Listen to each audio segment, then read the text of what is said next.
Hola, buenas tardes a todos, bienvenidos una vez más al análisis de los mercados y empezamos con el índice SP 500 que se está poco a poco recuperando hacia la línea de tendencia bajista del corto plazo, que será la primera resistencia seria que encuentre por el camino. Buen comportamiento después de la semana pasada negativa, pues esta semana ha empezado bastante bien. En algunos momentos de la sesión ha ido subiendo bastante, después ha tenido corrección, ha vuelto a ponerse en negativo, pero ahora parece que otra vez está volviendo a enderezar el rumbo. Si ponéis en gráfico en 5 minutos veis como ha tenido una racha bastante negativa, pero ahora está queriendo otra vez salir al alza, como vemos ahí. La vela de momento va en positivo y veremos a ver cómo termina la sesión, pero promete quedar mejor de lo que va en este momento. En el caso del DAX alemán también, intentando incluso romper la línea bajista, como veis, ha llegado a tocar la línea que era soporte en su momento, la línea de tendencia que había hecho de soporte. No perdió el soporte horizontal de los 15.556, eso es positivo, pero de momento tampoco está por encima de la línea bajista. Ha llegado a estar durante el día de hoy, pero lo importante es que cierre por encima de esa línea y eso nos devolvería a una situación en la que el DAX alemán podría rebotar hacia la zona de los 16.082. O sea que también comportamiento positivo en lo que va de semana, siguiendo también ese buen comportamiento que estamos viendo en el SP 500. En cuanto al Dow Jones, negativo en el día de hoy, un comportamiento un poco más deficiente que los otros índices, como estamos viendo, tanto la vela de ayer como la de hoy en negativo, mientras que las velas del DAX y del SP 500, ambas, la de hoy y la de ayer, están en positivo, con lo cual, pues eso, comportamiento un poco deficiente del Dow Jones, en el que hay empresas diferentes, por eso tiene ese comportamiento diferente, solo son 30, no es como el SP 500 que son 500 empresas, y eso hace que, bueno, con esas empresas que son menos y de distinto sector, porque no son del sector tecnológico, pues hace que el comportamiento esté siendo peor, es decir, el sector tecnológico parece que está rebotando, mientras que otros sectores pues están más débiles en este momento en la economía americana. Bien, vamos a ver lo que están haciendo las acciones, luego repasaremos Bitcoin, que está un poco flojo también, le pasa como el Dow Jones, no está comportándose tan bien. Pero primero vamos a ver las acciones. Amazon recuperando bastante bien, lleva 2 días seguidos subiendo de momento. El viernes también terminó yendo a más, de menos a más, así que bueno, en los últimos 3 días, bueno, ha recuperado bastante bien y el gráfico no tiene mala pinta a pesar de toda la caída que ha tenido la bolsa en este tiempo. Apple también recuperando, en este caso sí que sufrió una caída más dura, desde los máximos, como veis, perdió esa línea de tendencia y el movimiento a la baja fue bastante duro, pero estos últimos días también, igual que estos últimos 3 días, igual que ha hecho Amazon, pues parece que va recuperando. Intel también rebota en estos últimos 3 días, finalmente no ha tocado los 31,27, yo no sé si todavía podemos cantar victoria o quizás vuelva a caer hacia esos niveles, hay que tenerlo todavía presente ahí en la cabeza porque el mercado tampoco está de momento como para tirar cohetes, pero si vamos saliendo de esta zona y si vamos rompiendo resistencias en los índices, será difícil que Intel vuelva a esos niveles de 31,27. Tesla también subiendo en el día de hoy, aunque la sesión va de más a menos, ha abierto subiendo más y ahora mismo está en el mínimo del día, retrocediendo desde la apertura, aunque todavía en positivo con respecto al cierre de ayer. Está a punto de cerrar todo el hueco que nos ha dejado de apertura, que sería lo normal porque también ese escape tampoco venía muy a cuento, ¿no? En el caso de AMD, pues perdimos el soporte de los 107, caímos hasta el soporte inmediatamente inferior, que era la zona de 102. Ayer rebotábamos y el viernes también rebotábamos al cierre y hoy volvemos a caer y estamos en 106,20, que es por debajo del soporte que teníamos anteriormente, con lo cual podríamos volver a caer a la zona de 102.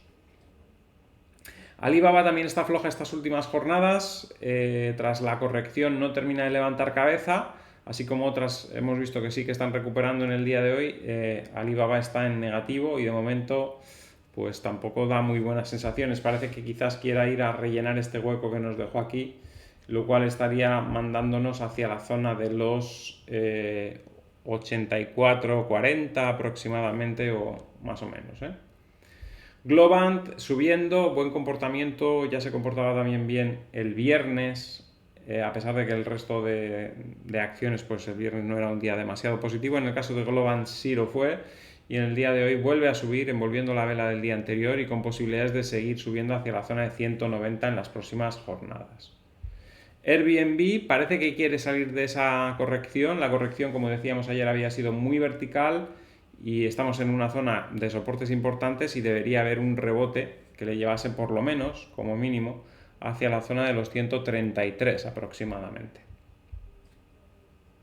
Didi continúa con el comportamiento netamente negativo comparado con otras acciones. Como veis, las últimas jornadas han sido terribles. A pesar de que estuvo aguantando hasta el último momento en la parte alta de la cotización, así como otras empresas ya empezaban a caer antes, Didi estuvo aguantando muy cerca de máximos históricos además, porque esa zona, el máximo de este año prácticamente es el máximo histórico y sin embargo las últimas jornadas han sido muy negativas y tiene que volver a rehacer el gráfico en esta zona en la que está. Google vuelve a subir también, un gráfico también muy interesante, igual que el de Amazon, porque sigue manteniendo un tono bastante positivo a pesar de la corrección. Hemos visto otros gráficos que se han deteriorado más, como podría ser el de Apple, como podría ser el de Alibaba, como podría ser el de AMD. Sin embargo, el de Google y Amazon se mantienen ahí fuertes, esos gráficos, y se está acercando otra vez a máximos del año. NIO también de más a menos, igual que Tesla, pero en este caso no le sirve ni siquiera para subir, es decir, ha abierto con una subida, pero en este momento ya está en negativo y acercándose a los mínimos de ayer, así que sigue en plan correctivo NIO en este caso, ¿no? Pero bueno, también veíamos una caída similar en Airbnb y estamos viendo cómo Airbnb parece haber encontrado el suelo y quiere empezar a subir, con lo cual no creo que NIO esté muy lejos de también marcar un suelo y empezar a recuperar. En el caso de Nvidia, en el día de hoy también comportamiento similar al de Tesla y al de NIO en el sentido de que ha abierto con un hueco, ha abierto con una subida importante y sin embargo se ha ido a menos y de hecho en este momento está prácticamente en el mínimo de la jornada y marcando un retroceso a pesar de que en la apertura ganaba terreno y ganaba dejando hueco incluso con el cierre de ayer. Así que de más a menos y también, como decíamos ayer, nos sorprende que esté en máximos anuales. Bueno, máximos anuales que creo que son también históricos. Nos sorprende que no haya aprovechado esta corrección del mercado para tener una corrección un poco más aparente y que le diese un poquito más de fuerza para subir posteriormente, ¿no? Quizás es que no haya nada que subir posteriormente y están apurando los últimos coletazos, ¿no? Antes de una corrección importante, antes de distribuir, ¿no? Porque yo creo que está un poco sobrevalorado en este momento Nvidia. Volkswagen sigue estando en los mínimos, intenta rebotar, pero ya veis que no hay fuerza, el sector de automoción no está bien y sigue estando mal, como vemos. MicroStrategy en el día de hoy retrocede ligeramente después de haber estado avanzando en parte de la sesión, pero no termina de salir Bitcoin de esa zona de los 26.000, ahora lo vamos a ver en el gráfico y por eso MicroStrategy tampoco reacciona. Yo creo que incluso es posible que MicroStrategy, a menos que el movimiento de Bitcoin de recuperación se produzca en fuera de horas de cotización de Estados Unidos, creo que MicroStrategy podría ser la que nos dé la pista de cuándo va a rebotar Bitcoin, porque puede que se anticipe, pero para eso tiene que estar evidentemente el mercado de Estados Unidos abierto cuando se produzca esa reacción, porque si no, quizás sea Bitcoin el que reaccione.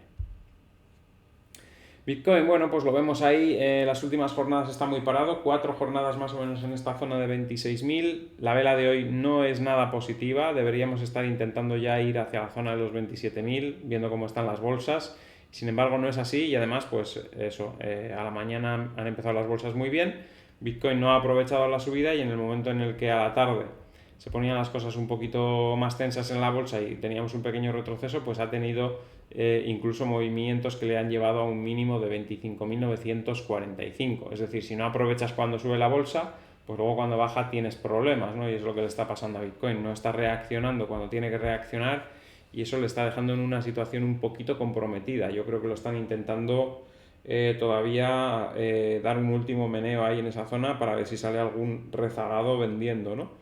No parece que vaya a salir mucho más ahí, pero de momento lo están manteniendo en esa zona y yo creo que lo están inflando un poquito ahí con seguramente largos para intentar romper algún stop un poco más abajo, ¿no? Veremos a ver qué pasa, pero está la situación así un poquito comprometida si no recuperamos rápidamente la zona de los 27.000, que eso nos daría un poquito de margen ya para no tener tantos problemas, ¿no? Si la bolsa retrocede o lo que sea, ¿no? Bien, volvemos al resto de activos, empezando por el petróleo. Bueno, ayer rebotaba, pero al final el cierre era en negativo Parece que seguimos en esa zona correctiva, no ha llegado a la resistencia de los 87,47, que hubiera sido un buen punto para abrir una posición en corto en teoría, nuevamente, pero no ha llegado, así que de momento pues seguimos en esa pequeña corrección que ha tenido, que se frenó en la zona de 83, que era el primer nivel importante que tenía de soporte, pero que incluso ahora podría todavía bajar un poquito más y quizás lo podríamos ver incluso en 81, así que veremos a ver cómo evoluciona el petróleo en las próximas jornadas. El oro, ligero rebote, ya veíamos ayer que la plata rebotaba, el oro se quedaba ahí en el soporte, no lo perdía, está ahí justo en el límite, o sea, si pierde esos 1891 caería rápido a 1860, pero no lo pierde, llevamos ahí 4 días y como veíamos y he dicho hace un momento, la plata subió, eso podía ser indicativo de que el oro podía también recuperar y de momento pues hoy ligera recuperación, envuelve la vela de ayer y vamos a ver si no tenemos un rebote hacia 1924 aproximadamente. La plata, pues continuando con el movimiento de recuperación de ayer, más animada que el oro, como vemos, la vela de ayer al final cerró en el máximo del día y hoy estamos recuperando esa línea de tendencia que habíamos perdido, lo cual es una cosa bastante positiva, ¿no? Seguimos, vamos con el platino en este caso, que también rebota hacia la zona que habíamos dicho. Recordad que habíamos dicho aproximadamente 926, el máximo ha sido 925. Bueno, por $1, ¿no? Justo la línea de tendencia. Veremos a ver ahora qué hacemos ahí. Ese era el primer objetivo, claro, tocar la línea de tendencia. Y vamos a ver si ahora somos capaces de romperla. Viendo cómo está el oro y la plata, que parece que quieren repuntar, pues apostaría porque sí rompemos la resistencia en el caso del platino y tenemos subidas en las próximas jornadas. Vamos con las divisas, dólar australiano contra dólar estadounidense, primer amago de romper los 0,64492 que ha hecho hoy, ya por fin se despega un poquito de la zona, en teoría de zona de compra, esta línea de tendencia que tenemos aquí que está rota, y una vez que rompa esos 0,64492 seguramente tendremos un tramo alcista importante. Además creo que ese tramo alcista importante coincidiría con una recuperación de las bolsas porque seguramente coincidiría con una relajación del dólar estadounidense y eso es lo que motivaría la subida del dólar australiano frente al dólar estadounidense. Dólar estadounidense contra dólar canadiense, en este caso efecto contrario, estamos esperando una ruptura de esos niveles para tomar una posición en corto. Ha amagado dos rupturas. De hecho, hablábamos que la línea azul podía ser más interesante para tomar decisiones porque la línea roja pues está aquí ya en una zona en la que el movimiento seguramente ya lleva un tramo y con lo cual si te pones corto aquí pues enseguida te salta el stop si vuelve a subir, pero si te pones corto justo cuando rompe esta zona y puedes poner el stop encima de estos precios, pues es más difícil que te lo salten, ¿no? Ahora mismo seguimos apoyándonos en esa línea roja. En el momento que la rompa podemos iniciar un movimiento de corrección. Pero voy a trazar otra línea más. Voy a ir quitando algunas porque estas, por ejemplo, ya no nos sirven. Elimino esta que ya no nos sirven para nada. Y es que esta línea, bueno, la vamos a dejar de momento, pero tampoco, y esta tampoco nos va a servir porque no creo que vaya a llegar hasta ahí arriba tampoco. Bueno, si llegase ahí arriba la volveríamos a dibujar, no nos va a servir. Creo vamos a dibujar una que pase por estas zonas de aquí, por estos últimos puntos, estos 3 puntos, este y estos 2, porque creo que esa va a ser la más definitiva, ¿eh? Al final, tomar la posición buena yo creo que es mejor arriba, en la línea azul, o como está ahora, a punto de romper la roja, pero la que nos va a marcar el movimiento definitivo, el movimiento brusco a la baja, el que nos va a dar los beneficios, va a ser cuando rompa esta línea que acabo de dibujar, que la voy a pasar mejor por este otro punto, por el de aquí, vale. Ahí, cuando rompa esto definitivamente, seguramente es cuando nos venga el gran movimiento a la baja en el dólar estadounidense contra el dólar canadiense. Euro contra la libra, pues ya veis, rompió esa línea de tendencia, pero no ha sido capaz de subir. Era una buena zona para haber intentado una posición en largo, de hecho el primer movimiento hubiera sido muy bueno, pero después se viene abajo, con lo cual hay que salir de ahí. Lo normal es que no pierdas nada, porque después de que se ha despegado de esta zona tanto como mínimo el stop mucho, o sea, lo más abajo que lo tienes que tener como mucho es en la zona de compra, con lo cual no perderías. Y bueno, volver a retomar posición o aquí, ahora mismo que está en una zona de soporte también porque está muy cerquita de esta línea, o ya cuando rompa la siguiente línea de tendencia abanicada que sería esta línea azul, que también en ese momento pues seguramente el movimiento será hacia arriba, en teoría. El euro contra el dólar, vuelve a bajar el euro contra el dólar, sigue estando flojo, rompió esa línea de tendencia alcista, no se ha alejado de ella, con lo cual la ruptura tampoco es muy significativa, pero de momento tampoco recupera, o sea que bueno, cada vez cuanto más tiempo esté por debajo de esa línea, más fácil que continuemos cayendo hacia la zona de 1,0757, que es esta zona que tengo marcada aquí con una línea horizontal azul. Y por último, los gráficos de la libra, en este caso libra contra el dólar, que sigue en un movimiento lateral, aunque se puede mantener la posición en largo si se hubiese entrado en este mínimo, porque de momento en esta zona de aquí mantiene una ligera, un ligero movimiento alcista, así que tú podrías poner un stop por debajo de este punto de aquí, por ejemplo, y tienes una ganancia asegurada ya desde el mínimo hasta aquí, y yo creo que se podría mantener esa posición porque es probable que de esta zona, de este movimiento lateral en el que estamos, salgamos al alza y el precio de entrada era muy bueno, era óptimo, ¿no? En el mínimo. O sea que bueno, se puede mantener, como digo, esa posición. Bueno, voy a dejar dibujada esta línea, las que voy a quitar son estas dos que ya no nos sirven, esta y esta. Esta la vamos a seguir dejando ahí para que veamos por qué ese punto era un buen punto de entrada, porque si lo vemos en los siguientes gráficos, o sea, en los siguientes días y no está esta línea, pues no entendemos por qué este punto era un buen punto de entrada, ¿no? Y por último, la libra contra el yen, que nos ha dado también una entrada muy óptima a la baja, al tocar esta línea como zona de resistencia. Y como veis ya está empezando a dar beneficios. Seguramente se acelerará el movimiento a la baja cuando rompa esta línea. Cuando rompa esta línea, que está muy cerquita de ella ahora mismo, ¿eh? En cuanto rompa esa línea, acelerar el movimiento y sobre todo si pierde este punto mínimo relativo anterior porque provocará caídas adicionales. Así que bueno, eso es un poquito la situación del mercado. Espero que os haya gustado el análisis. Al que le haya gustado que dé un like, compartid en redes sociales para que el canal pueda seguir creciendo. Si no estáis suscritos, suscribiros y dadle a la campanita con todo para que os avise cada vez que hay un vídeo nuevo y nos vemos en el siguiente vídeo. Hasta mañana.